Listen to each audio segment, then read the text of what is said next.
ధ్యానాన్ని ఎంత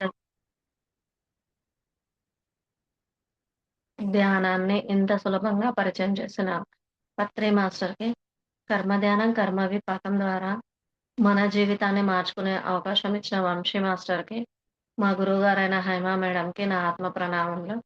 జీవాత్మ ప్రపంచ నియమాలు చదువుమని నన్ను ప్రోత్సహించిన ప్రతి ఒక్క ఆత్మ బంధువుకి, వింటున్న ప్రతి ఒక్క ఆత్మ బంధువుకి నా ఆత్మ ప్రణామములు. బాబాకి ముఖ్యంగా.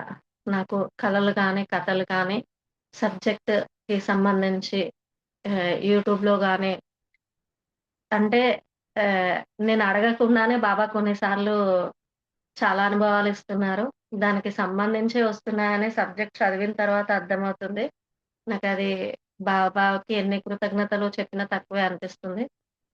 మనం కొద్ది వారాలుగా చెప్పుకుంటున్నాం గదా! జీవాత్మ ప్రపంచ నియమాలు. పోయిన వారం మనం చెప్పుకున్న కథ ఏంటి 'సూరదాస్' కథ. 'సూరదాసుపై నీలు ప్రేమకి పరీక్ష' అనే టాపిక్‌లో ఉన్నాము. ఒక అమ్మాయి నీలు అనే అమ్మాయి సూరదాస్ అనే అబ్బాయిని ప్రేమిస్తుంది. ఆ అబ్బాయి మూడో ఆవరణలో ఉంటాడు. నీలు ఏమో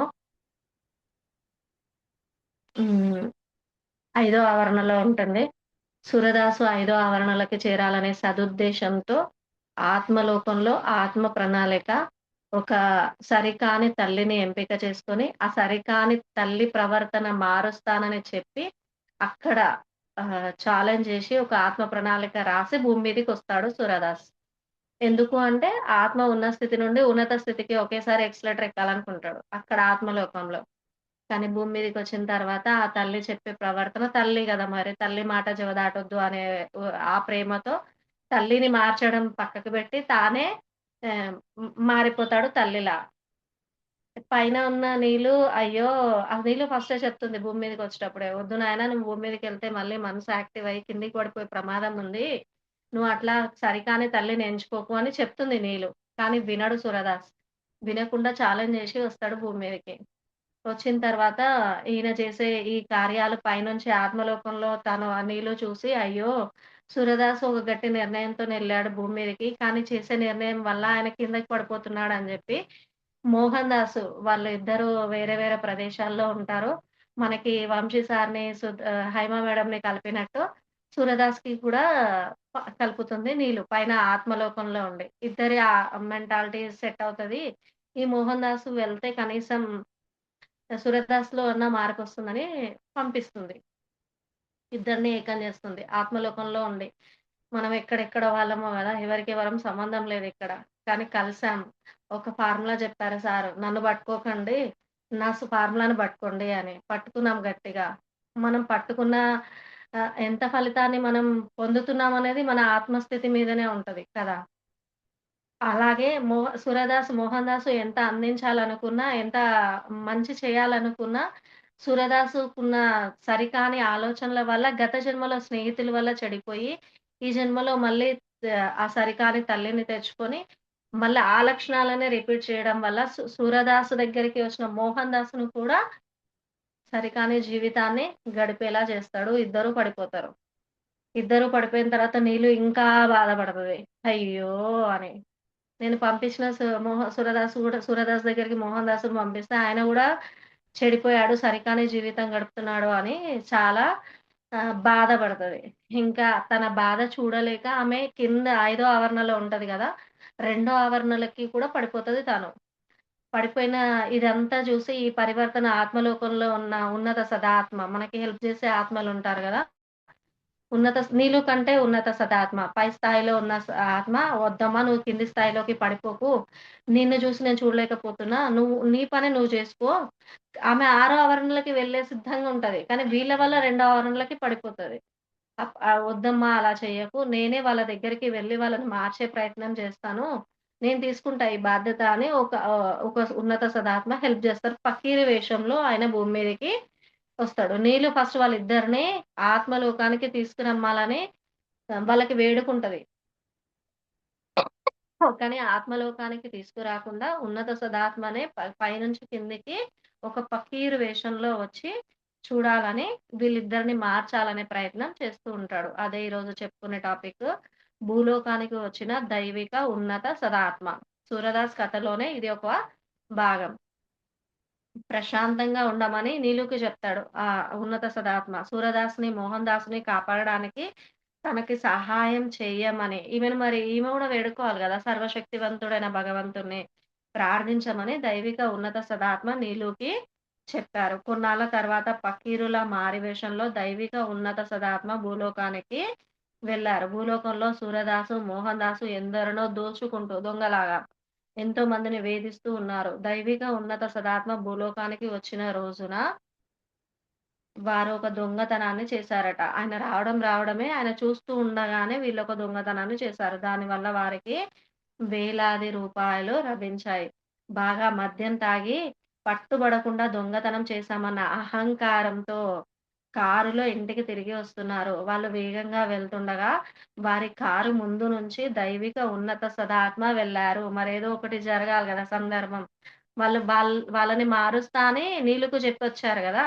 అందుకని వాళ్ళ కారు ముందు వెళ్ళగానే వీళ్ళకి సూరదాస్ కారుని పక్కకి తిప్పాడట. అంటే సడెన్‌గా పకీరు వేషంలో చూసేసరికి అంటే ఒక షాకింగ్‌లా ఉంటది గదా! పక్కకి తిప్పుతాడట కార్‌ని. దాంతో అది స్తంభానికి గుద్దుకుంది. సూరదాస్, మోహన్ దాస్ బయటకి రాలేని స్థితిలో స్పృహ తప్పిపోయారు. దగ్గరలో ఉన్న ఆస్పత్రిలో చేర్చారు వాళ్ళని. వాళ్ళకి స్పృహ రాగానే అమితమైన నొప్పితో ఆస్పత్రిలో ఉన్నట్లుగా గుర్తించారట. తన కాళ్ళు 2 లేకపోవడం చూసుకొని సూరదాస్ ఎంతో ఆందోళన చెందాడు. సూరదాస్‌కి 2 కాళ్ళు యాక్సిడెంట్‌లో పోయాయి. మోహన్ దాస్‌కి ఒక చెయ్యి, ఒక కాలు పోయాయి. ప్రమాదం ఎలా జరిగిందని అడిగితే, మీరు తాగి ఉన్నారని చెప్పారు. డాక్టర్లు అడిగితే చెప్తారు గదా! ప్రమాదం జరిగిన సమయంలో వేగంగా గుద్దుకొనడంతో కారు తలుపులు తెరుచుకొని, వాళ్ళు దొంగతనం చేసిన డబ్బుంది కదా! ఆ సంచి కూడా కింద పడిపోయి, అవసరమున్న వారికి దొరకడానికి దొర్లుకుంటూ ఒక పొదలోకి వెళ్ళిపోయింది. అంటే డబ్బు ఎవరికి చెందాలో వాళ్ళకే చెందుతుంది గదా! మరి వీళ్ళు దొంగతనం జేశారు గదా! కానీ పరమాత్ముడే మధ్యలో ఉన్నాడు. అంటే అక్కడ దైవిక ఉన్నత సదాత్మ ఆయన లీల వల్ల వీళ్ళకి దెబ్బలు తరిగాయి. వీళ్ళకేం గావాలో అదే జరిగింది. ఆ డబ్బు ఎవరికి చెందాలో వాళ్ళకి అందివ్వడానికి ఆ సంచి గూడా కింద పొదలలోకి పోయిందట. అవయవాలు పోయినందుకు సూరదాస్‌కేమో 2 కాళ్ళు పోయాయి. మోహన్ దాస్‌కేమో ఒక కాలు, ఒక చెయ్యి పోయింది. అవయవాలు పోయినందుకు సూరదాసు, మోహన్ దాసు ఒకరినొకరు తిట్టుకున్నారట. వాళ్ళు పక్క పక్క మంచాల మీద పడుకొని రోజు మాటల యుద్ధం చేయడం చూసి, వాళ్ళని విడదీయాలని మోహన్ దాస్‌ని డాక్టర్ వేరే వార్డుకు తరలించాడట. వీళ్ళిద్దరు తిట్టుకుంటున్నారు. నీ వల్లనే జరిగింది. మోహన్ దాస్ ఏమో ఈయన బాగు చేయాలని వచ్చిండు గదా! నీ వల్లనే నాకిలా జరిగింది అనేసి ఇద్దరు తిట్టుకుంటున్నారట.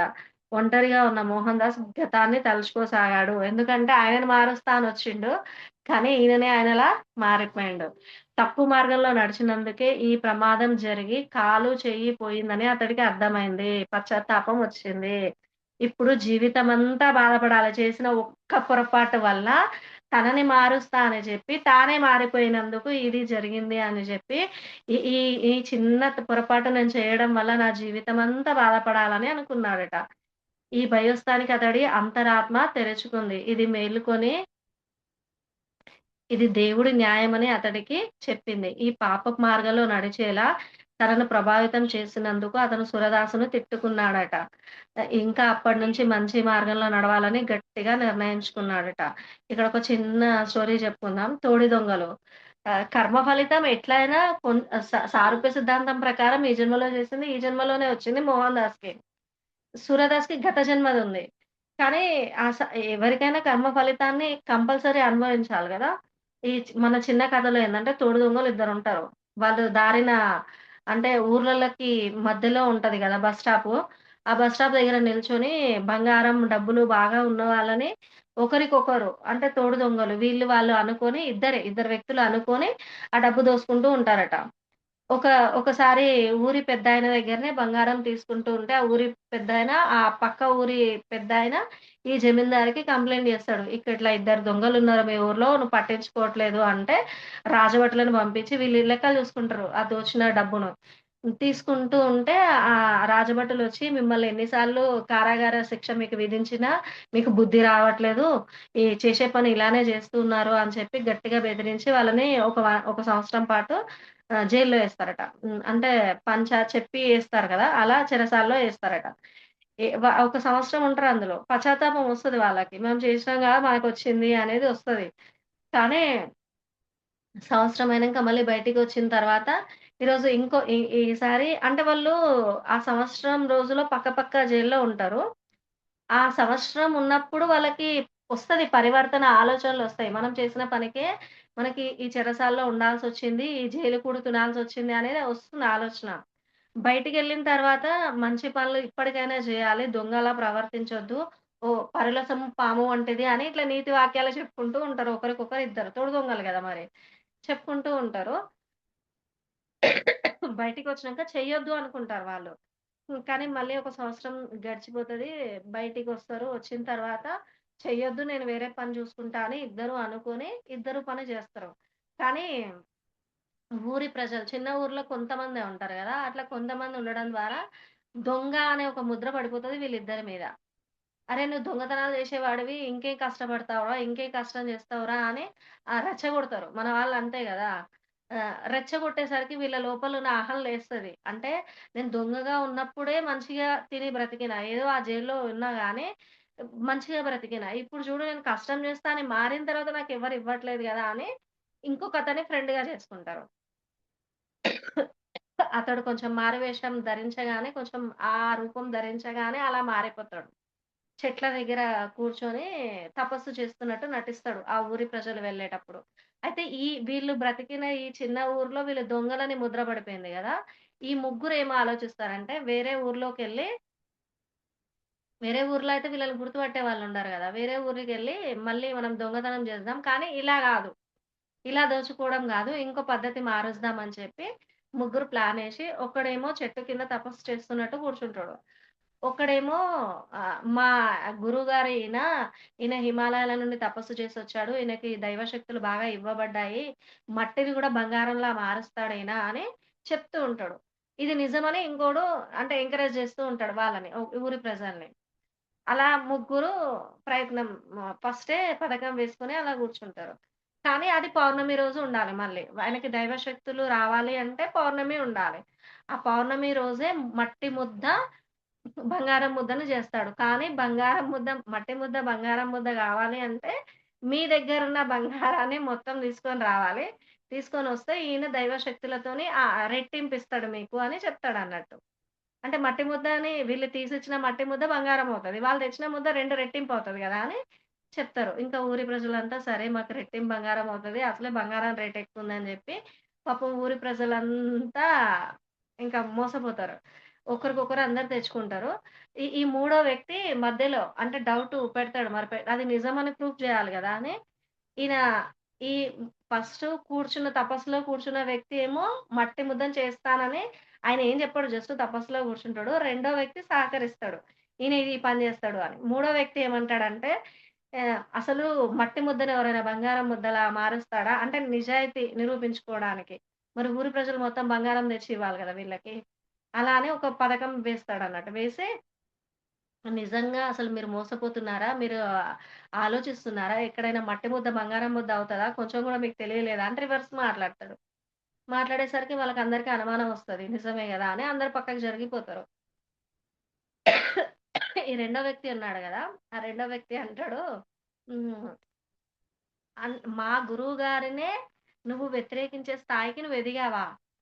సరే నువ్వట్లా అనుకుంటున్నావు గదా! నీ బంగారమే ఇవ్వు. మా గురువుగారు రెట్టింపు బంగారం జేసి నీకిస్తాడు. అప్పుడు ఊరి ప్రజలు మొత్తం నమ్ముతారు అని చెప్తాడన్నట్టు. సరే నా దగ్గరున్న బంగారమే ఇస్తా అని ఇస్తాడు ఈయనకి. ఇంకా వాళ్ళు అంతకుముందే ప్లాన్‌లో ఉంటారు గదా! ఒక ముద్దని మట్టి గొయ్యిలో పెడతారు. ఆ రెట్టింపు బంగారం జూసి ఇగో ఇది నిజమే అని ఈ వ్యక్తి ఎవరైతే అనుమానం పెట్టిన వ్యక్తియే నిరూపిస్తాడు. రెట్టింపు బంగారం ఇస్తాడు ఈయన సాధువు అని జెప్పి. ఇంకా అందరూ ఊర్లో ఉన్న ప్రతి ఒక్క ప్రజలు వాళ్ళ దగ్గరున్న బంగారాన్ని తీసుకొచ్చి ఆ! వీళ్ళ చేతికిచ్చి మాకు రెట్టింపు బంగారం గావాలి అని అడిగే లోపలనే ఆ గడియలయిపోతాయి. ఏది పౌర్ణమి గడియలయిపోతాయి. ఇంక నెక్స్ట్ పౌర్ణమి దాకా ఈ గడియలు రావు. ఈ మట్టి ముద్ద మళ్ళీ బంగారం ముద్ద గాదు. మీరు నెక్స్ట్ అంటే తెచ్చుకున్న బంగారం మళ్ళీ రివర్స్ తీసుకోవడం ఎందుకు? ఈ గొయ్యి తీసి గొయ్యిలో పెడదామని అందరూ తెచ్చిన బంగారం అంతా గొయ్యిలో కూర్చోబెడతారు. కూర్చోబెట్టిన తర్వాత వీళ్ళకి చెప్తారు. మళ్ళీ పౌర్ణమి గడియలు రాగానే మీరు నా దగ్గరికొచ్చి మీరు రెట్టింపు బంగారం తీసుకొనెళ్ళండి అని ఈ ముగ్గురు చెప్తారు వాళ్ళకి. ఇంక ఈయన గూడా మేలుకుంటాడు. ముగ్గురు కలిసి చెప్తారు. చెప్పిన తర్వాత ఇంక వాళ్ళందరూ వెళ్ళిపోతారు పాపం. ఆ రెట్టింపు బంగారాన్ని చూసారు గదా! మరి నిరూపించాడు గదా! ఆ రెండో వ్యక్తి. నిరూపించగానే అన్నీ చూసి ఆ రెట్టింపు బంగారం అవుదని అందరూ తెచ్చి ఆ గొయ్యిలో ఏసి, ఆ గొయ్యి మొత్తం మూతబెట్టి ఒక మంత్రం చదువుతాడాయన. ఆ తపస్సులో కూర్చున్న వ్యక్తి మంత్రం చదువుతాడు. చదివి నేను ఈ మంత్రాన్ని చదివినా, ఈ బంగారాన్ని ఈ గొయ్యిలో పూడ్చిపెట్టినా, మీరు ఈ గొయ్యిని ఎవరు తీయాలని ప్రయత్నించినా ఆ మంత్రం పోతుంది. మీకు రివర్స్ అవుతదిది. ఇక్కడ అన్ని పాములు, తేళ్లుంటాయి బంగారం గదా! అని చెప్తారు. చెప్పంగానే ఇంక సరే ఊరి ప్రజలు మొత్తం మళ్ళీ పౌర్ణమి గడియ వచ్చేంత వరకి రాము అని అందరూ గట్టిగా నిర్ణయించుకొని ఎవరి ఇళ్ళకి వాళ్ళెళ్ళిపోతారు. వీళ్ళకి దొరికిందే ఛాన్స్ అని ఒక అర్ధరాత్రి వీళ్ళు ముగ్గురు ఆ బంగారం మూట ఎత్తుకొని వెళ్ళిపోతారు. వెళ్ళిపోయిన తర్వాత మళ్ళీ పౌర్ణమి గడియలు ఒస్తాయి. వచ్చిన తర్వాత వచ్చి గొయ్యి అక్కడ ఎవరుండరు మళ్ళీ. ఈ ముగ్గురు పారిపోతారు గదా! తీసుకొని పారిపోతారు గదా! ఈ గొయ్యి ఓపెన్ చేసి చూసేవరకు అందులో ఏముండదు. ఇంక మనం అందరం ఊరి ప్రజలనే మోసం చేశాడు. ఊరినే ఈ ముగ్గురు కలిసి అని చాలా బాధపడి మనం మన అంటే అత్యాశ గదా! అక్కడ రెట్టింపు బంగారం, మట్టిని బంగారం చేయడం. మన అత్యాశకి మనమే ఇదైనా మనం తీసిన గొయ్యిలో మనమే పడిపోయామని చెప్పి ఎవరికి వాళ్ళు అనుకోని వెళ్ళిపోతారు ఆ ఊరి ప్రజలు. వెళ్ళిపోయిన తర్వాత వీళ్ళు మరి పట్టాలి గదా! కర్మ వదలదు గదా! ఎట్లైనా అది అనుభవించాలి కంపల్సరీ. ఇంకో ఊరికి ఆ బంగారమంతా మంచిగా వాళ్ళ ఫ్యామిలీలకిచ్చి మంచిగా ఎంజాయ్ జేసి బాగా అంతా ఖర్చయిన తర్వాత సరే ఇప్పుడిదయిపోయింది. ఇంకొక ఊరికెళ్ళి ఇదే ప్లాన్ చేద్దాం. ఇది బావుంది. నువ్వు తపస్సులో కూర్చో మారువేషంలో మేమిలా జేస్తాము. ఇంకో ఊరికెళ్దాం. అక్కడ గుర్తుపట్టరు గదా మరి. అని చెప్పి ఇంకో ఊర్లో అదే పథకం స్టార్ట్ జేస్తారు. కానీ ఈ ఊరి ప్రజలు ఎవరో ఒకరు ఆ పక్క ఊరికి తెలిసి వీళ్ళు గాదు అని రాజా భటులకి చెప్పి చేస్తే, వీళ్ళు ముందు నుంచి దొంగతనాలు జేస్తూ ఉన్నారు. వాళ్ళ లోపల పరివర్తన వచ్చి వాళ్ళు మారాలనుకున్నప్పుడు ఊరి ప్రజలు దొంగ అని రెచ్చగొట్టడం వల్ల వీళ్ళిలా తయారయ్యారని చెప్పి, ఇంక వీళ్ళు బయటకొస్తే ఇదే దొంగతనాలు జేసి దోచుకుంటారని జెప్పి యావజ్జీవ కారాగార శిక్ష వేస్తారు వాళ్ళకి ముగ్గురికి. అలా జరుగుతది శిక్ష. అంటే చేసిన పనికి ఫలితం కంపల్సరీ అనుభవించాలి. సాధువు రూపంలో ఉన్నా, సన్యాసి రూపంలో ఉన్నా, ఎలా ఉన్నా ఆ ఫలితం మాత్రం ఏదో ఒక రకంగా వస్తుంది. మోహన్ దాస్ కూడా అలానే ఇద్దరు పడి చేశారు. ఒకరికి కాళ్ళు మొత్తం పోయాయి. ఇంకొకరికి కాలు, చెయ్యి పోయింది. అయితే మోహన్ దాసు కాలు, చెయ్యి పోయినందుకు తీవ్ర పశ్చాత్తాపంలో ఉంటాడు. అంటే ఆయన్ని ఒకరిని బాధపెట్టా. దోచుకోవడం వల్ల ఎంతమంది బాధపడ్డారో గదా! వాళ్ళ సొమ్ముని తీసుకోవడం వల్ల. నేను ఈ పనిని చెయ్యొద్దు ఇంక నుంచి అని మొత్తం రియలైజేషన్‌లోకొచ్చి ఇంకా ఇష్ట దైవాన్ని తలుచుకొని కంప్లీట్‌గా పరివర్తనలోకొస్తాడు. ఇక్కడ నీలుకి దైవిక ఉన్నత సదాత్మ చెప్పారు గదా! ఇద్దరిని మారుస్తా అని. మోహన్ దాస్‌లో మార్పు తొందరగా వస్తది. ఒక కాలు, ఒక చెయ్యి పోగానే వస్తది. అప్పుడు ఇక్కడ వేరే వేరే రూమ్‌లకి షిఫ్ట్ చేస్తారు గదా! ఇద్దరు గొడవలను భరించలేక డాక్టర్లు. అక్కడ ఒక పూనం అనే నర్సు వచ్చి అతనికి ఇంజెక్షన్ చేస్తుంది. ఇతను ట్రీట్‌మెంట్ చేస్తుంది మోహన్ దాస్‌కి. మళ్ళీ ఎన్నడూ తప్పు చేయకుండా భగవద్గీతపై ఆమె నర్సుని నమ్మించడానికి ప్రమాణం చేసి ఒట్టు పెట్టుకోవాలనుకుంటాడట. తనకి భగవద్గీతను తెచ్చివ్వమని మోహన్ దాస్ ఆమెని నర్సుని అడుగుతాడు. ఆమె గీతను తెచ్చింది. తేగానే అతను ఒట్టు పెట్టుకున్నాడు. పూనం, మోహన్ దాసు ఇద్దరు స్నేహితులయ్యారు. ఇదొచ్చింది. ఇది 'కర్మచక్రం' బుక్‌లో గూడా రియల్‌గా జరిగిందంట. ఒకాయనకి స్టోరీ. ఇట్లనే కాళ్ళు పుట్టడం బానే పుడతాడాయన. పుట్టిన తర్వాత సచ్చుబడిపోతాయట 2 కాళ్ళు. కర్మ చూసుకుంటే కనిపిస్తదాయనకి. కానీ సార్ చెప్పేదేంటంటే కర్మ విపాకం చేయమని చెప్తారు గదా! నీకేదైనా జరగొచ్చు నాయనా నీ జీవితంలో. నువ్వయితే కర్మ చూసుకున్నావు. కర్మ విపాకం చెయ్యి అని చాలా సరెండర్‌నెస్‌లో ఉండు అని చెప్తారంట. గట్టిగా నమ్ము సిద్ధాంతాన్ని అని చెప్తాడట. ఆయన చాలా గట్టిగా నమ్మేసరికి ఆయనకి ఈ 2 కాళ్ళు చచ్చుబడిపోతాయి. ఆయనను లవ్ చేసే ఒక అమ్మాయి వేరే దేశస్తురాలు వచ్చి ఆయనను పెళ్లి చేసుకొని అక్కడికెళ్ళి ఇంకా వైభోగం అనుభవిస్తాడట. అంటే కర్మ ధ్యానం చేసి గతం చూసుకున్నప్పుడు లేదా మనం రియలైజేషన్‌లోకొచ్చినప్పుడు ఇప్పుడు 'మోహన్ దాస్' రియలైజేషన్‌లోకొచ్చిండు గదా! అట్లా వచ్చినప్పుడు మన జీవితంలో అద్భుతాలను చూడొచ్చు అని చెప్పారు సారక్కడ. ఇక్కడ 'మోహన్ దాస్' విషయంలో గూడా మనకదే జరిగింది. ఆమె గీతను తెచ్చింది. తేగానే అతను ఒట్టు పెట్టుకున్నాడు. పూనం, మోహన్ దాస్ ఇద్దరు స్నేహితులయ్యారట. కొన్ని నెలల పాటు తానెంతటి భయంకరమైన జీవితాన్ని గడిపాడో అతడు ఆమెకి చెప్పాడు. అంటే ఇదంతా సూరదాస్‌ని మార్చడానికి చేశాడు గదా పాపం. ఇదంతా బాధంతా తనకి చెప్పాడట. స్నేహితురాలనుకున్నాడు గదా! ఇదంతా దేవుడిచ్చిన తీర్పు అని పూనం నేనింకా దారి తప్పకూడదని ఆమె దగ్గర ఒట్టు పెట్టుకున్నాడట. దైవ మార్గంలో నడుస్తానని ఎప్పుడు అని చెప్పాడు. ఈ పరివర్తనలో వచ్చాడాయన. దేవుడు అతనికి సహాయం చేశాడు. ఎందుకంటే దైవిక ఉన్నత సదాత్మ భూమి మీదకి వచ్చింది వీళ్ళిద్దరిని మార్చడానికి.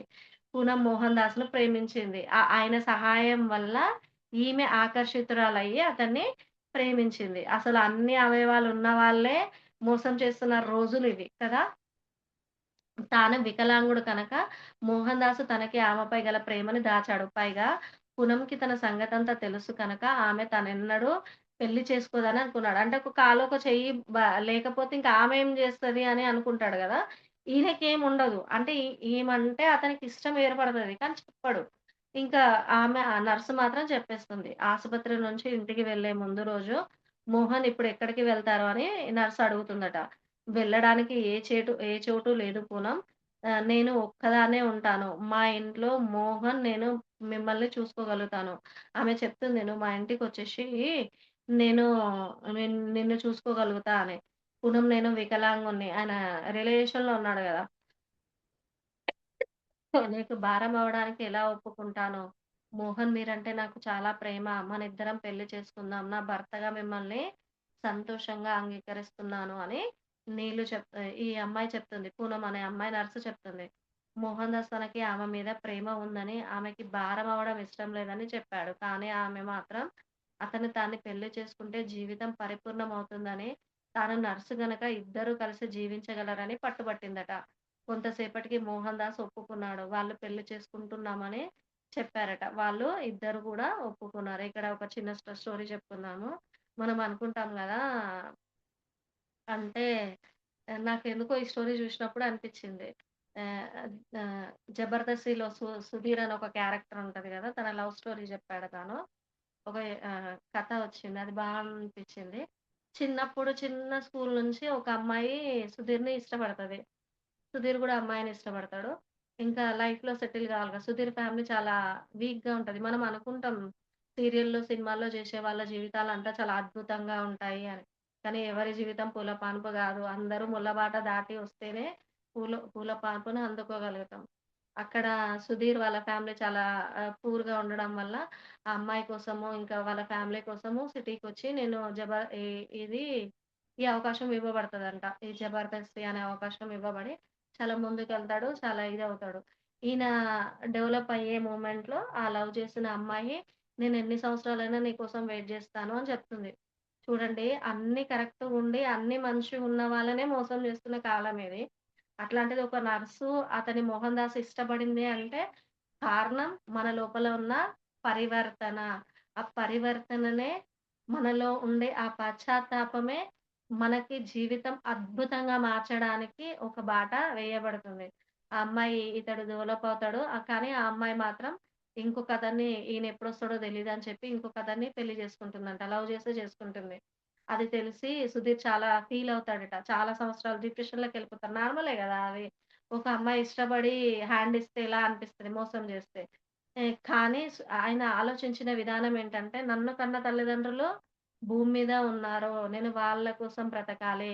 అమ్మాయి కోసం అమ్మ ప్రేమను వదులుకోవాలా అని చెప్పి, ఇంకా చాలా కష్టపడి ఏ అమ్మాయి అయితే తనను వద్దనుకుందో, ఆ అమ్మాయే ఫీల్ అయ్యే విధంగా నేను ఎదుగుతానని చెప్పి, ఇంకా గట్టిగా నిర్ణయించుకొని ఆయన లైఫ్‌లో చాలా ఎదిగాడట. ఇప్పుడు 'జబర్దస్త్‌లో' సుధీర్ క్యారెక్టర్ ఎంత బావుంటది గదా!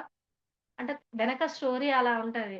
నాకు చిన్నప్పటి నుంచి ఇదొక ఆలోచన. నాకంటే బాగున్నోళ్ళని నేను జూడా. అంటే నాకంటే బాగున్నోళ్ళని జూస్తే ఏమో మరి వీణకి బాధొస్తది. కానీ అందుకే చూడా. నాకంటే తక్కువ స్టేజ్ ఉన్న వాళ్ళని జూస్తా. వాళ్ళ కష్టం జూస్తా. నేను వాళ్ళకంటే చాలా బెటర్‌గా ఉన్నా అనుకుంటా. అప్పుడు నా లోపల ధైర్యం వస్తది. మన జీవితంలో అన్నీ ఎదురు కావు. ఆత్మస్థితిలో ఎదగాలి అంటే ఇప్పుడు 'సూరదాసు' నార్మల్‌గా ఒక్కొక్క మెట్టెక్కడానికి ఏదో నార్మల్ తల్లిని తెస్తే ఒక స్టేజ్‌లో అన్నా ఉండేవాడు. పడిపోయేవాడు గాదు పాపం కదా! కానీ 'మోహన్ దాస్‌ని' ఎన్ని రకాలుగా పైన ఉన్నతాత్మలు సహాయం చేషినా 'సురదాస్' ఇంకా కిందకే పడిపోతాడట. ఎవ్వరి జీవితం కూడా అందంగా పైకి కనిపించినంత అందంగా ఉండదు. వెనక కష్టాలు, నష్టాలు ఉంటేనే ఆత్మ ఉన్న స్థితి నుండి ఉన్నత స్థితికి రాగలుగుతుంది. 'సుధీర్' స్టోరీ చూసినప్పుడు అలా అనిపిచ్చింది. ఇప్పుడు వీళ్ళ స్టోరీ ఇక్కడ పరివర్తన వచ్చింది. ఉన్నత సదాత్మ ఆయనకి సహాయం జేయడానికి భూలోకానికొచ్చాడు కాబట్టి, ఆయన కాలు, చెయ్యి లేకపోయినా కూడా, ఆ పూనమ్ అనే నర్సు అతన్ని ప్రేమించి పెళ్లి చేసుకోవడానికి ఒప్పుకుంది. మన 'సుధీర్ లవ్ స్టోరీలో' ఏమైంది? ఆమె అన్నీ ఉన్నా ఈయన ఎప్పుడొస్తాడో, ఏం చేస్తాడో అని ఇంకొకరిని లవ్ చేసి ఆ సందర్భాలు, టైము ఎలా ఉందో ఏమో! సుధీర్ అంటాడు. ఆ టైంలో ఆమె ఎలా ఉందో తెలీదు గదా! నేనెందుకు ఆమెకు నన్ను వదిలేసిపోయింది గాబట్టే నాకింత అద్భుతమైన ప్రపంచం దొరికింది అని. కానీ ఏ జీవితం మనకి కావాలన్నా, ఉన్న స్థితిలోకి, ఉన్నత స్థితిలోకి రావాలన్నా ఒక స్టోరీ ఖచ్చితంగా ఉంటది. ప్రతి మనిషికి. మనకు కష్టమొచ్చినప్పుడు, బాధొచ్చినప్పుడు, ఎదుటివాడి కష్టం జూసినప్పుడు మనది చాలా చిన్నదిగా కనిపించే విధంగా మనం వాళ్ళని చాలా సూక్ష్మంగా చూడగలగాలి. అప్పుడు చాలా అద్భుతంగా జీవితాన్ని మార్చుకోవచ్చు అనేది నాకర్థమైంది. ఇక్కడ ఈ ఈ నర్సు ద్వారా కూడా. 'మోహన్ దాస్‌లో' చిన్న సూక్ష్మంగా మార్పొచ్చింది. నేను చేశాను పాపాన్ని మళ్ళీ చెయ్యను. ఆయనలో వచ్చిన మార్పు అదే గదా! ఆ భగవద్గీతతో ప్రమాణం చేసేటప్పుడు కూడా నేను చేశాను పాపాన్ని. నేను మళ్ళీ చెయ్యను. ఈ కాళ్ళు పోయిన ఆయన దేవుడిని నిందించలే. మనం దేవుడిని నిందిస్తున్నాం ఒకప్పుడు. ఇప్పుడు లేదు. కానీ పరివర్తన అనేది అంత సూక్ష్మంగా ఉండాలి. నాకు కూడా నేను లాస్ట్ వీక్ చెప్పాను గదా! అది ఒక్క వ్యక్తి వల్ల నేను చాలా సఫర్ అవుతున్నా. శత్రు గర్భం నుండి తెచ్చుకున్నా అని. నాకు డ్రీమ్‌లో ఏం చూపిచ్చారంటే, ఒక బాడీని సగం కాలింది. సగం నార్మల్‌గుంది. అది చూసినప్పుడు నార్మల్‌గానే ఉంది డ్రీము. డ్రీమ్ చాలా పెద్దగొచ్చింది. కానీ పాయింట్ చెప్తున్నా. అలా వచ్చింది. వచ్చిన తర్వాత నాకేమనిపించిందంటే, అంటే చూడండి నా లోపలున్న ఆత్మ ఇన్ని వింటుంది మళ్ళీ 5 సంవత్సరాలు. అసలు మనిషిలో పరివర్తన రావాలంటే చాలా కష్టం. కానీ టైం అసాధ్యం కాదు అంటారు గదా సారు. అది చూసినప్పుడు నార్మల్‌గా చూషింది. మేలుకున్న తర్వాత ఏమనిపించిందంటే, నేను ఒక్కసారే కాల్చిండుండొచ్చు ఆమెని. ఇక్కడ తెచ్చుకున్న బంధమైతే 25 సంవత్సరాల నుంచి నేను బాధపడుతున్నానే గదా! ఇదేంటి అనుకున్నా. కానీ అనుకోగానే నాకు చూపిచ్చారు మాస్టర్లు. ఇప్పుడు వీళ్ళకి యాక్సిడెంట్ జరిగినట్టు నాకు గూడా మళ్ళీ అంటే నాలో పరివర్తన చూడాలనుకుంది విశ్వం. అని నాకర్థమైంది. ఆ ఒక్కరోజైతే చాలా విపరీతమైన మళ్ళీ శారీరక బాధ వచ్చింది. నైట్ మళ్ళీ కర్మ విపాకంలో కూర్చున్నా. నేను పాపం చేశా 'మోహన్ దాస్‌లా' అని నేను గూడా అనుకున్నా. నేను చేశా, ఒప్పుకుంటున్నా. కానీ నాకు నేను తట్టుకోలేని బాధ నాకొద్దు. తట్టుకునేంత ఇవ్వండి అని రిక్వెస్ట్ పెట్టుకొని పడుకున్నా. నైట్ కలలో అమ్మవారొచ్చింది నవ్వుతుంది. అంటే నాలో మాటల వల్ల అమ్మ నవ్వుతున్నట్టు నాకనిపిచ్చింది. మళ్ళీ ఒక గురువుగారొచ్చారు. ఇంకా నెత్తి మీద చెయ్యేసి ఇట్లా ఆశీర్వాదం ఇచ్చారు ఆ డ్రీమ్‌లో. తర్వాత మళ్ళీ నార్మల్ అయిపోయినా. చూడండి మనలో మనకి కర్మ చేసినందుకు శిక్ష వీళ్ళకి శిక్షించాలని దైవం అనుకోవట్లే. నేను చేసిన పాపానికి నాకెంతో పెద్ద శిక్ష వెయ్యాలి. నిజంగా దైవం విలన్ అయితే కదా! చూసుకున్నాను గదా! నేను గతంలో ఇది చేశానని చూసుకున్నాను గదా! చూసుకున్న తర్వాత గూడా నాలో పరివర్తన లేకపోవడాన్ని చూస్తే, మనం పిల్లల్ని దండిస్తాం గదా! చిన్న చిన్న కారణాలకి దెబ్బలు కొట్టి ఎన్నో రకాలుగా దండిస్తాం గదా! మనల్ని గూడా దైవానికి మనం గూడా బిడ్డలమే. అలా దండించాలంటే నన్ను ఎంతో ఘోరంగా దండించాలి. కానీ నాలో ఒక చిన్న సూక్ష్మంగా పరివర్తన చూసాడంతే. అది చూసి మళ్ళీ నార్మల్ అయిపోయా. మనలో ఆత్మకి ఆ పరివర్తన రావాలి. మళ్ళీ చెయ్యను అని. 'మోహన్ దాస్' ప్రమాణం చేసుకున్నట్టు మన మీద మనం చేసుకున్నాం. చేసుకొని ఈ క్షణం నుంచి పరివర్తనలో ఉంటాం. చేసినాం గతంలో ఏవో తెలియనప్పుడు చేశాం. ఇప్పుడు తెలిసి చెయ్యొద్దు అనే దాంట్లో ఉండి మనం ముందుకెళ్ళగలిగితే మన జీవితాన్ని అద్భుతంగా మార్చడానికి మన దైవ శక్తులు పైన ఉన్నాయి, కింద ఉన్నాయి. మనకు అర్థమవుతూనే ఉన్నాయి. కళల ద్వారా ప్రాక్టికల్ అనుభవం ద్వారా గూడా అర్థమవుతున్నాయి. దీన్ని కొంచెం గుర్తించగలిగితే చాలా ముందుకు వెళ్ళగలుగుతామని నాకర్థమైంది. ఆ మర్నాడు మోహన్ దాస్ ఆస్పత్రి నుంచి బయటకి రాగానే వాళ్ళు నేరుగా గుడికి వెళ్లి పెళ్లి చేసుకున్నారట ఇద్దరు. మోహన్ దాస్ కథ ఇంతటితో ముగిసింది. అతను, పూనమ్ కలిసి చక్కగా ఉన్నారట. వాళ్ళకి ముగ్గురు పిల్లలు పుట్టారట. కృత్రిమ అవయవాలు అమర్చుకొని పని చేస్తూ దైవ నియమాలని అనుసరిస్తూ మోహన్ దాస్ సంతోషంగా ఉన్నాడు. ఇప్పుడు పైనుంచి ఉన్నత సదాత్మ కిందికొచ్చింది వీళ్ళిద్దరిని మార్చడానికి. 'మోహన్ దాస్' మారాడు. కానీ 'సూర్యదాస్' మరింత కిందికి పోయాడట. అంటే కొన్ని ఆత్మలని మార్చాలని మనం ప్రయత్నం చేసినా అవి మారవు అని నెక్స్ట్ వీక్ కథలో చెప్పుకుందాము. మారడానికి చాలా టైం పడుతుంది అని, వాళ్ళకి టైం రావాలి అనేది నెక్స్ట్ వీక్ చెప్పుకుందాము. ఈరోజు ఇంకొక కథ. ఇది గూడా రియల్ స్టోరీ. పాపం మా బాబుది బాధ అనిపించింది నాకు గూడా. అసలు ప్రేమ అనేది ఆయనకి కెరీర్ పరంగా డెవలప్ గావాలని ఉంది ఒక అబ్బాయికి. కానీ ఆ అమ్మాయే నేను ప్రేమిస్తున్నా అనొచ్చిందంట దగ్గరికి. ఈయన యాక్సెప్ట్ చేయట్లేదని ఇంట్లో కుటుంబ సభ్యుల తల్లిదండ్రులు లేరంట. అంటే తల్లిదండ్రులు లేరు. ఒక చెల్లె ఉంది. ఆ చెల్లెకి మంచిగా లైఫ్ ఇవ్వాలని ఇతడి తాపత్రయం. ఆ చెల్లికి ఎళ్లి నీ తల్లిదండ్రులు లేని ప్రేమ నేను మీ ఇద్దరికీ అందివ్వగలుగుతా. మీ ఇద్దరిని మంచిగా చూస్తా అని చెప్పి నమ్మిచ్చి పెళ్లి చేసుకుంటుందంట ఆ అబ్బాయిని. రియల్‌గా జరిగిందట ఇది గూడా. ఆ అబ్బాయి గూడా మన సినీ పరిశ్రమలోనే ఉన్నాడు. అయితే ఆ అబ్బాయిని ప్రేమించి ఇంక చెప్పేసరికి సరే ఈమె మా చెల్లికే వచ్చి చెప్పింది కాబట్టి అన్నీ అర్థం చేసుకుందని చెప్పి పెళ్లి చేసుకుంటాడట. చేసుకున్నాక కొద్ది రోజులకి వాళ్ళ అమ్మ, నాన్న ఇష్టపడకుండా ఈ అబ్బాయిని వచ్చి కొడతారట బాగా. ఆ అబ్బాయి డిప్రెషన్‌లోకి వెళ్ళిపోవడము, అతడికి మళ్ళీ 2 సార్లు హార్ట్ స్ట్రోక్ రావడము, అమ్మాయి గురించి ఆలోచించి, ఆలోచించి ఒక 3 నెలలు ట్రీట్‌మెంట్ ద్వారా బయటికొచ్చిండంట. బయటికొచ్చి ఆమె చెప్పిందేంది, "మా వాళ్ళు కొట్టారు. నువ్వు మంచిగా అయ్యి నా కోసం వచ్చేయి. నేను నీ కోసం వెయిట్ చేస్తా" అని చెప్పిందంట. చెప్పిన తర్వాత పాపం ఆ అబ్బాయి మంచి ధైర్యంతో వస్తాడు కదా బయటికి. వచ్చిన తర్వాత మళ్ళీ ఆ అమ్మాయి ఆ 3 నెలలు హాస్పిటల్‌లోనే ఉన్నాడు గదా! వీళ్ళు కొట్టిన దెబ్బలకి హార్ట్ స్ట్రోక్ రావడం అన్నీ జరిగాయి గదా! ఆ అబ్బాయికి. ఇంకా అవన్నీ ట్రీట్మెంట్ బయటికొచ్చేసరికి ఆ అమ్మాయి వాళ్ళ బావని పెళ్లి చేసుకుంటదంట. వాళ్ళ బావని ఆయన బావ చెప్తాడు, "నేను బలవంతంగా నిన్ను పెళ్లి చేసుకున్నా. మీ వాళ్ళు నాకు పిచ్చి చేశారు. నేను నీతో ఉండలేను. నీతో నేను లైఫ్ ఇవ్వలేను నీకు" అని చెప్తాడట. ఈ విషయం మళ్ళీ ఆమె ఫోను చేసి చెప్పేసరికి పాపం లవ్‌లో ఉంటాడు గదా! మళ్ళీ క్షమించి తెచ్చుకుందాం అని చెప్పి మళ్ళీ తీసుకొస్తాడట ఆ అమ్మాయిని. తీసుకొస్తే ఇంకా ఆ అమ్మాయి మళ్ళీ వాళ్ళ చుట్టాల వాళ్ళని అందరిని తీసుకొచ్చి ఈ అబ్బాయి నన్ను ఇప్పుడు ఇన్‌స్టాగ్రాము ఇవన్నీ వచ్చాయి గదా! వీటిలో అన్నిట్లో నా బాడీ చూపించి బ్లాక్‌మెయిల్ చేస్తుండు అని బదనాం చేస్తుందంట. చాలా ఆ మాటలు చెప్పింది కాకుండా ఇంకా మళ్ళీ ఆ అబ్బాయిని కొట్టిస్తుందట. ఆ అబ్బాయి ఎంత ఏడ్చాడో. ఆ అబ్బాయి ఇప్పుడు ఏమంటాడంటే, ప్రేమలో ఓడిపోతే అంటే అమ్మాయి ప్రేమ కన్నా అమ్మ ప్రేమ గొప్పది. ఇక్కడ మనం ఆలోచించాల్సింది గూడా. సుధీర్‌లాగా. అంటే అట్లా ఆలోచించి మన జీవితం మళ్ళీ ఎవరికైతే ఇష్టం లేని లైఫ్ అని ఎళ్ళిపోతారో, వాళ్ళు మళ్ళీ మన జీవితంలోకి వస్తా అన్నా మనం తీసుకోవద్దు అని చెప్తున్నాడు ఆ అబ్బాయి. అది భలే అనిపించింది. అంటే ఇది ఒక ప్రేమ విషయంలోనే కాదు మనం నేర్చుకోవాల్సింది. మన చుట్టూ బంధాలుంటాయి. ఒక హస్బెండ్ విషయంలోనే కాదు, ఒక భార్య విషయంలోనే కాదు. చుట్టూ బంధాలుంటాయి. మనం మనం వాళ్ళని క్షమించి సారనేది ఒకటే. క్షమించు. వాళ్ళ మీద ద్వేషం లేకుండా చూసుకో. కానీ వాళ్ళని బంధంగా మార్చి మళ్ళీ ఆ బంధంలో ఇరుక్కోకు. ఎందుకంటే అదే ద్వేషం మళ్ళీ నీకు నెక్స్ట్ జన్మకి వచ్చే ఛాన్సెస్, అవకాశాలు ఎక్కువుంటాయి. ఎందుకంటే ఈ గుండెలో ఆళ్ళనే పెట్టుకుంటాం గదా! మన ఇష్ట దైవాన్ని వదిలిపెడతాం. మనకు సహాయం చేసే వాళ్ళనే వదిలిపెడతాం. కానీ మనల్ని నిందించే వాళ్ళని మాత్రం వాళ్ళకి తెలుసు మనకి. శత్రు గర్భం నుండి వీళ్ళని తెచ్చుకున్నాము అనే విషయం మనకు తెలుసు. తెలిసినా వాళ్ళ లిస్ట్‌లో మనం వాళ్ళు మన గురించి ఏమనుకుంటున్నారో, ఏమనుకుంటున్నారో అని నిత్యం వాళ్ళ గురించి ఆలోచించి, ఆలోచించి ఇదే బంధాన్ని నెక్స్ట్ జన్మకి కూడా తెచ్చుకునే ప్రమాదం ఉంది అని ఏ శత్రువు మీద ప్రేమను పెంచుకోకండి అని చెప్తారు సార్. వాళ్ళ మీద ద్వేషం లేకుండా చూసుకో. మళ్ళీ బాధ్యతలేమైనా ఇంట్లో వాళ్ళే అయితే బాధ్యతలు ఏమైనా ఉంటే తీర్చుకో. బాధ్యత వదలకు అని జెప్పారు సారు. ఇది నాకే వర్తిస్తది. ఎందుకంటే నాకే ఎక్కువగా ఉన్నాయి గాబట్టి నాకే వర్తిస్తది. నేనే నేర్చుకోవాలి అని ఇక్కడ చెప్పాలనిపించింది. ఇక్కడ కొన్ని పాయింట్స్ శ్రీకృష్ణ పరమాత్ముడు ఒక మనిషిలో లోపాలుంటే లోపాలనే జూడాలె. కానీ లోపాలని చూడాలి.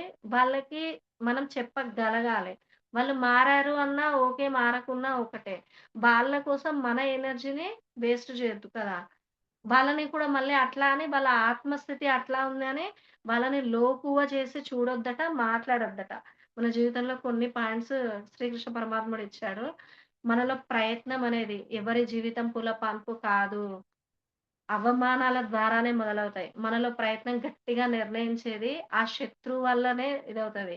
ఒక మేడం అంటది, "నీ శత్రువులను ఎప్పుడైతే నీవు అంగీకరిస్తావో, వారి వల్ల వాళ్ళకి కృతజ్ఞత చెప్పే స్టేజ్‌కి నువ్వు ఎదుగుతావో, అప్పుడే ఆధ్యాత్మికంగా ఎదిగినట్టు" అంటది ఒక మేడం. ఇది మనలో ప్రయత్నం కూడా ఆ అవమానాల ద్వారానే వాళ్ళకెప్పుడు మనం కృతజ్ఞతతోనే ఉండాలి. ఎందుకంటే, మనకి మేలు చేసే మిత్రుల కన్నా, మనకి హాని చేసే శత్రువుల వల్లనే మన లోపల గట్టి దృఢ సంకల్పం ఏర్పడతది. అవమానాల ద్వారానే మనకి జీవితం అనేది ప్రయత్నం మొదలవుతది. మన ప్రక్కన మంచి స్నేహితుడుంటే మన జీవితం విలువ పెరుగుతది. మన జీవితం విలువ ఎప్పుడు పెరిగింది? నిజంగా ప్రాపంచిక జీవితంలో ప్రతి ఒక్కరు ఇక్కడికొచ్చిన ప్రతి ఒక్కరు జీవితంలో చాలా నరకం చూసిన వాళ్ళే. ఒక్కొక్కరిని కూతురు కోల్పోవడం, కరోనాలో కొడుకులని కోల్పోవడం, జీవితమే అయిపోయిందనుకోవడం, ఆత్మహత్య చేసుకోవాలనుకున్నోళ్ళు ప్రతి ఒక్కరికి కూడా మన ఆధ్యాత్మిక రంగంలోకి వచ్చిన తర్వాతనే మన పక్కన హైమ మేడం ఉంటే మన విలువ ఎంత పెరుగుతుంది గదా! ఒక మంచి స్నేహితుడు మన విలువని పెంచేది మంచి స్నేహితుడే. ప్రాపంచిక జీవితంలో ఎంత కాలితేనే ఆధ్యాత్మిక రంగంలోకి ఒక పట్టును సాధించగలుగుతాం. అది అవమానాలను ఎదుర్కొన్నప్పుడే. అందుకే పత్రి సారైనా, వంశీ సారైనా చెప్తారు గదా! మీ అవమానాలని మధురంగా మార్చుకునే ప్రయత్నాన్ని చేయండి. అప్పుడే మీరు ముందుకెళ్తారని. ఏ ఒక్కరి జీవితం కూడా మనకి పైకి కనిపించే అంత అందంగా ఉండదు. కొందరు జీవితంలో నటిస్తారు. జీవితం ఒక నటనని నటిస్తారు. కొందరు నెట్టుకొస్తారు. కానీ జీవితంలో ఒక గొప్ప స్థాయికి ఎదిగే వరకు కూడా 2 చెవులని ఈ పాయింట్ పట్టుకుందాం గట్టిగా. జీవితంలో ఒక గొప్ప స్థాయికి ఎదిగే వరకు మన 2 చెవులని మూసుకోవాలట. మనం ఎదుగుతున్నామని మనకి మనమే అర్థమైనప్పుడు మనం నోటిని గూడా మూసుకోవాలట. మౌనమే శక్తినిస్తుంది గదా! శరీరానికి మరణం ఒక్కసారి మాత్రమే వస్తుంది. కానీ మనసుకి మాత్రం తప్పు చేసిన ప్రతిసారి మనం ఎవరి కోసమో మనం కిందకి జారిపడాల్సిన అవసరం లేదు. ఈ 'మోహన్ దాస్' మన స్టోరీలో 'మోహన్ దాస్' కిందకి ఆయన చేశాడు తప్పు అనేది ఆయనకి ప్రతి క్షణం గుర్తొచ్చినప్పుడల్లా ఒక మరణమే గదా! మ మనిషి శరీరానికి ఒక్కసారే మరణం వస్తుంది. కానీ మనసుకి లోపాలు ఉంటే మనం చేసిన ఆ చిన్న పొరపాట్లని గుర్తు చేసుకున్నంత వరకి కూడా మన మనసుకది మరణమే అంట. లోపాలు ఉంటే చెప్పాలి కానీ, వాళ్ళని తక్కువ చేసి చూసే ప్రయత్నం చేయొద్దు. ఎందుకు అంటే భూమి మీదున్న ప్రతి మనిషి, ప్రతి జీవి కూడా ఒక లోపాన్ని సరిదిద్దుకోవడానికే భూమి మీదకొస్తాడు. భూమి మీదున్న ప్రతి ఒక్కరికి ఎంత మంచి గురువైనా, ఎంత మంచి సాధువైనా ఒక లోపంతోనే పుడతాడు. కొందరు సుట్టలు గారేస్తారు కదా! వాళ్ళు సాధన చేసి దివ్య శక్తులని పొందుతారు మరి. ఎందుకు అంటే అదొక లోపం అదొకటి ఉండాలి గాబట్టి. కాబట్టి ఎవ్వరిని కూడా లోపాలని లోకువ చూడొద్దు. వాళ్ళకి చెప్పు. అర్థం చేసుకున్నా ఓకే. చేసుకోకున్నా ఒకటే. ఎందుకంటే ఎవరి కోసం మన జీవితం లేదు. ఎవ్వరి మీద కూడా అసూయ, ద్వేషం అనేది ఉండరాదు. అవి ఉన్న సూక్ష్మంగా పరిశీలిస్తున్నారు మాస్టర్స్ మనలో పరివర్తన కోసం. అది గనక మనలో కొంచెం ఉన్నా కూడా మనం ఎంత సాధన చేసినా ఆత్మస్థితిలో కిందికి పడిపోయే ప్రమాదం చాలా ఎక్కువగా ఉంది. 2 ఒక కాలు, ఒక చెయ్యికి పోయింది 'మోహన్ దాస్.' 'సూరదాస్' ప్రాణాన్ని కాపాడడానికి వచ్చిన 'మోహన్ దాస్‌కి' ఒక కాలు, చెయ్యి పోయింది. ఎంత కష్టం గదా! కానీ పరివర్తనలోకొస్తే ఒక మనిషిని ఇవ్వబడింది. అది ఎప్పుడు మన వైపు నుండి కాకుండా ఎదుటి వారి నుంచి కూడా ఆలోచించాలట. అప్పుడే మనలో వచ్చే ప్రతి ప్రశ్నకి కూడా ఆన్సర్ దొరుకుతుంది. ఎందుకంటే కార్యకరణ సంబంధం భూమి మీద కారణం లేనిది ఏ కార్యం గూడా జరగదు కాబట్టి. కొంతమంది మాటలు కూడా మరణంలానే ఉంటాయి. అంటే కొన్ని వినలేము కూడా. నీకెంతమంది నీ చుట్టూ ఉన్నారనేది ముఖ్యం కాదట. ఎంతమంది బంధువులైనా ఉండొచ్చు. నీకవసరం ఉన్నప్పుడు నీ తోడుగా ఎవరున్నారనేదే నీ దృష్టిలో ఉంచుకోవాలి. నీ గుండెలో పెట్టుకోవాల్సింది వాళ్ళు. మనకవసరం ఉన్నప్పుడు ఎన్ని బంధాలున్నా తోడుగా వచ్చేది మాత్రం దైవం ఒక్కడే. అది నేను చాలా గట్టిగా నిర్ణయించుకున్నా. ఎందుకంటే ఏ బంధమైనా మనసుతోనే ఉంటది. స్వార్థంగానే ఆలోచిస్తది. మన అవయవాలు మనకి పని చేస్తేనే మనం ఎదుటి వ్యక్తిని ఏమైనా చేయగలుగుతాం. లేదు అంటే మనకి మనమే. ఏమి లేకపోయినా మనకి దగ్గరికి తీసేవాడు దైవం ఒక్కటే. ఇంకెవరు ఉండరు. కాబట్టి మనకి తోడుగా ఉన్న వారిని మాత్రమే మన హృదయంలో పెట్టాలి. సార్ హనుమంతుని విషయంలో చెప్తాడు గదా! రాముడిని పెట్టుకున్నాడు. మనం శత్రువులను పెట్టుకుంటున్నాం. అదే మనం చేసే పొరపాటు. నిజాయితీ లేని బంధాలకి, బజార్‌లో దొరికే వస్తువులకి పెద్ద తేడా ఉండదట.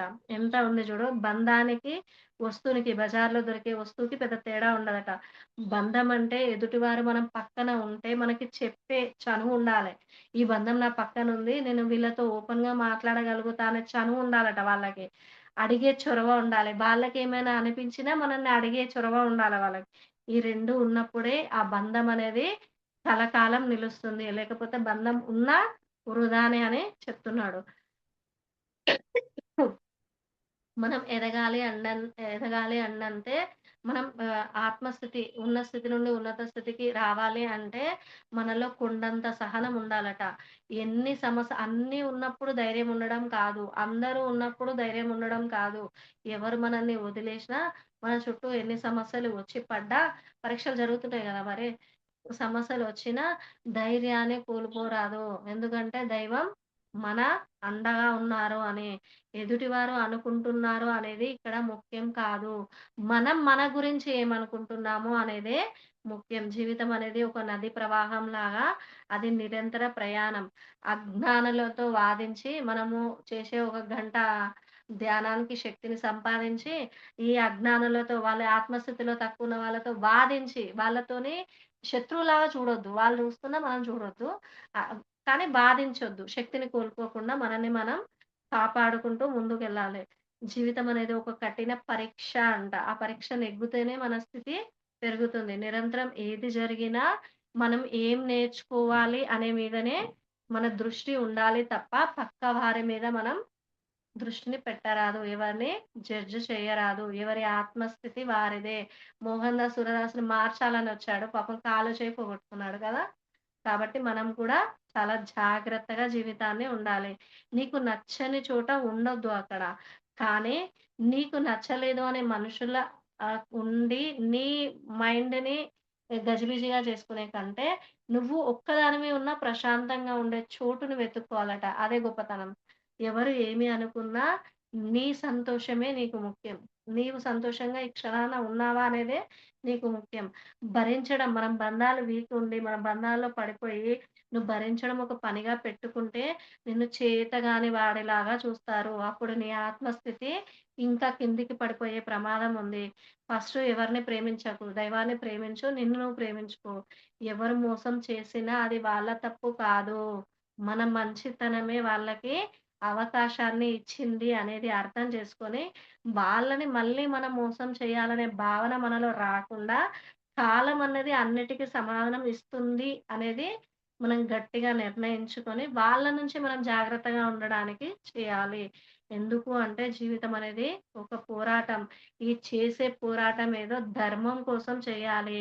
ధర్మం కోసం చేస్తేనే దైవం ఎప్పుడు మనకి తోడుగా, అండగా, ధైర్యంగా అన్ని రకాల శక్తులను ఇచ్చి, మనల్ని కాపాడుతూ, రక్షిస్తూ, మన ఉన్న స్థితి నుండి ఉన్నత స్థితికి రావడానికి వాళ్ళే ఎక్కువ ప్రయత్నం చేస్తారు అనేది మనకి అర్థమవుతూనే ఉంది. ఇది ఈరోజు స్టోరీ. మళ్ళీ నెక్స్ట్ వీక్ చెప్పుకుందాం. 'సూరదాసు' మాత్రం మార్పు రాదు. ఆయనకి ఇంకొంచెం టైం పడుతుంది. కానీ ఆయనలో కూడా మార్పొచ్చేంత వరకి కూడా ఉన్నత సతాత్మ మరి 'నీలు'కి మాట ఇచ్చి వచ్చాడు గదా! ఆత్మలోకం నుంచి పక్కిరి వేషంలో. ఆయన మాత్రం ఈ 'సూరదాసులో' మార్పొచ్చేంత వరకి ప్రయత్నం చేస్తూనే ఉంటాడు. ఈ స్టోరీ ఇంకో 2 వారాలు ఉంది. ఇది వింటున్న ప్రతి ఒక్క ఆత్మబంధువుకి నా కృతజ్ఞతలు. బాబాకి కృతజ్ఞతలు. డ్రీమ్ చూపించినా గూడా నా లోపల ఇంకా పరివర్తన రాలేదు. పరివర్తన రావడానికే నా ప్రయత్నం మొదలుపెడతా. గట్టిగా అనుకున్నా. నేను గూడా 'మోహన్ దాస్‌ని' చూసి చాలా గట్టిగా నిర్ణయించుకుంటా. మీనా గట్టిగా అనుకోవాలి అనుకున్నా. అందరికీ కృతజ్ఞతలు. బాబాకి కృతజ్ఞతలు. ఈ అవకాశం ఇచ్చిన హైమా మేడంకి నా కృతజ్ఞతలు. Thank you friends. Thank you madam.